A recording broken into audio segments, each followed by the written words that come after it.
नमस्कार दोस्तों, स्वागत है आप सभी का हमारे इस यूट्यूब चैनल पर। प्रिय दोस्तों, आज का प्रश्न है सबसे बड़ा कौन। दोस्तों, आज का प्रश्न बहुत ही ज्ञानवर्धक रहने वाला है, इसलिए आप लोग कहानी के लिए शुरू से लेकर अंत तक पूरा अवश्य देखकर जाइएगा। प्यारे साथियों, एक नगर में भूख, प्यास, नींद आदि दोस्तों आशा नाम की 4 बहनें थीं। एक बार चारों बहनों में दोस्तों लड़ाई हो गई थी। तभी दोस्तों भूख कहने लगी थी कि मैं बहुत बड़ी हूँ, और दोस्तों फिर प्यास कहने लगी कि मैं सबसे बड़ी हूँ। तभी साथियों नींद कहने लगी कि मैं सबसे बड़ी हूँ, और फिर साथियों आशा कहने लगी कि मैं सबसे बड़ी हूँ। दोस्तों वे चारों इस झगड़े को लेकर के उस नगर के राजा के पास पहुंचे। पहली ने कहा कि मैं बड़ी हूँ, तभी दोस्तों दूसरी ने कहा था कि मैं बड़ी हूँ। तभी साथियों तीसरी ने कहने लगी कि मैं सबसे बड़ी हूँ, और इसी तरह प्यारे दोस्तों चौथी ने भी कहा था कि मैं तुम सबसे बड़ी हूँ। दोस्तों उस नगर का राजा यह जानकर सबसे पहले उस राजा ने दोस्तों भूख से कहा था कि भूख आप बताइए आप कैसे बड़ी हो। तभी दोस्तों भूख ने कहा था कि मैं इसीलिए बड़ी हूँ क्योंकि मेरे ही कारण से घर में सबके चूल्हे जला करते हैं और बहुत ही सुंदर पकवान बनते हैं, और जब थाली सजा कर के दी जाती है तब मैं जाकर के वह भोजन ग्रहण करती हूँ, इसीलिए मैं सबसे राजा साहब बड़ी हूँ। तभी दोस्तों यह सुनकर राजा साहब अपने सैनिकों को उन्होंने आदेश दिया था कि जाइए आप सभी इस राज्य के प्रत्येक कोने कोने में एक घोषणा करवा दो कि आज से किसी के भी घर में भोजन नहीं बनना चाहिए। तब देखते हैं जाकर के कि जब भूख लगेगी तो यह क्या करना चाहेगी। तभी दोस्तों पूरा दिन बीत चुका था और बहुत समय हो चुका था, रात बीत चुकी थी। जब साथियों सुबह हुई थी तभी साथियों जो भूख थी उसे बहुत ही तेजी से भूख सताने लगी थी, और जब वह साथियों इधर उधर भोजन की तलाश में करने लगी थी, जब साथियों उसको कुछ भी प्राप्त नहीं हुआ, तब वह साथियों भूख के कारण से घर में जो बासी खाना सुबह का शाम का पड़ा हुआ था वह उसके लिए खाने लगी थी। तभी दोस्तों वहां छुपके से प्यास इस सबको देख रही थी। वह दोस्तों तुरंत भागकर राजा के पास पहुंची और राजा साहब से कहने लगी कि हे राजा साहब, अब भूख हार चुकी है कि वह घर में जितना भी बासी खाना पड़ा हुआ था उसके लिए वह खा रही है। देखिए मैं राजा साहब आप इन सबसे बड़ी हूँ। तभी दोस्तों राजा साहब ने कहा था कि तुम बताइए आप कैसे बड़े हो।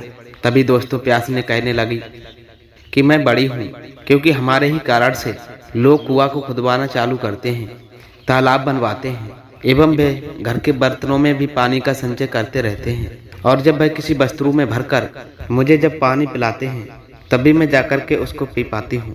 इसीलिए राजा साहब मैं उनसे बड़ी हूँ।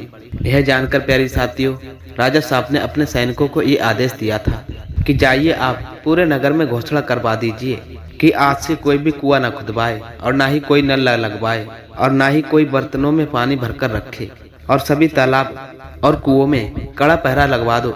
देखते हैं कि अब जब प्यास लगने लगेगी तो यह क्या करना चाहेगी। साथियों पूरा दिन बीत चुका था, एक रात भी बीत चुकी थी। जब साथियों दूसरे दिन जब प्यास सताने लगी थी तब वह साथियों इधर उधर भटकने लगी थी।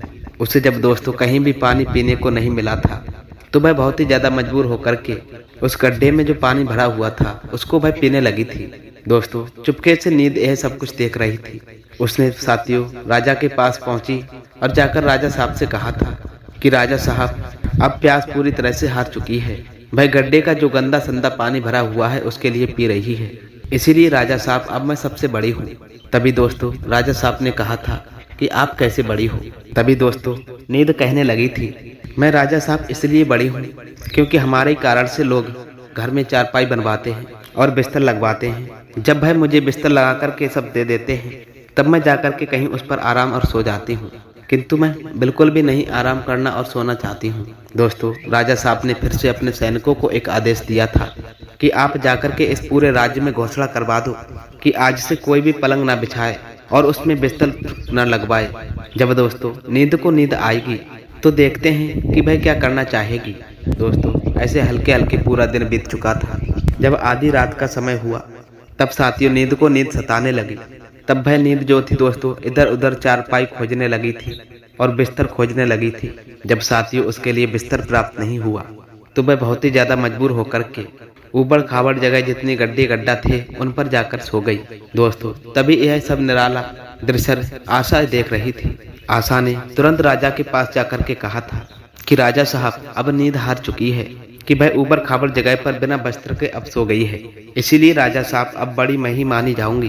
तभी दोस्तों राजा साहब ने कहा था कि आप कैसे बड़ी हो, और फिर साथियों आशा ने कहा था कि मैं राजा साहब इसलिए बड़ी हूँ कि मेरे कारण से क्योंकि लोग मेरे कारण से ही काम करते हैं, नौकरी धंधा बिजनेस व्यापार खेती मजूरी करते हैं, बहुत ज़्यादा कष्ट परेशानियां उठाते हैं, लेकिन वहीं साथ ही साथ दोस्तों आशा के इस दीप को बुझने बिल्कुल नहीं देते हैं। दोस्तों राजा साहब ने यह जानकर अपने सैनिकों को एक आदेश दिया था कि आप जाकर के इस पूरे नगर में घोषणा करवा दो कि आज से कोई भी बिजनेस व्यापार या नौकरी ना करे और मेहनत मजदूरी ना करे, कोई भी वह काम धंधा ना करे, कोई भी व्यक्ति आशा के दीप को बिल्कुल भूलकर ना जलाए। जब साथियों आशा को आस लगेगी तो जाकर के देखते हैं कि आशा क्या करना चाहेगी और कहां जाएगी। तभी साथियों हल्के हल्के पूरा दिन बीत चुका था।